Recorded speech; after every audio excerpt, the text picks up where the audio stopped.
ကဲကျမအခုဒီဆိုဖြောပြတဲ့တချင်းလေးရဲ့နာမည်ကအားလုံးလဲကြိုက်မယ်လို့ထင်ပါတယ်တချင်းလေးရဲ့နာမည်ကမနဲ့မောင်လို့မြင်ရပါတယ်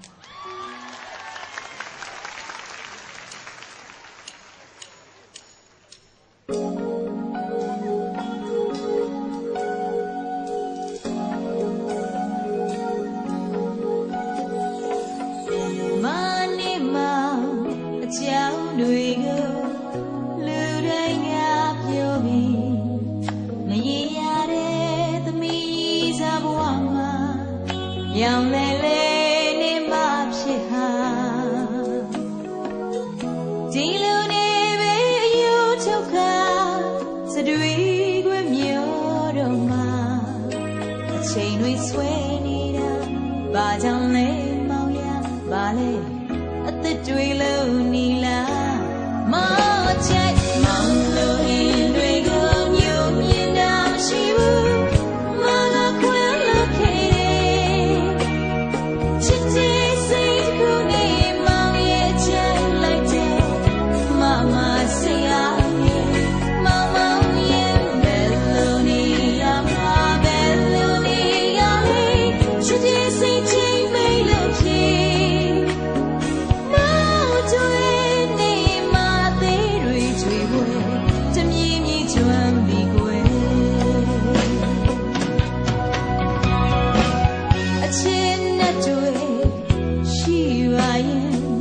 ချစ်သမီးပြောပါရစေမရေရလာတဲ့မောင်ရဲ့စိတ်ကိုခိုင်အောင်ဖန်ဆင်းပေးလေပါမောင်ရဲ့ဘေးမရဲ့သခင်အသက်ဆွဲချစ်တယ်မောင်ရဲ့မုန်းမဲ့ဖြစ်လို့မရဲ့ကိုယ်ခွဲလို့အသက်ယူရှင်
to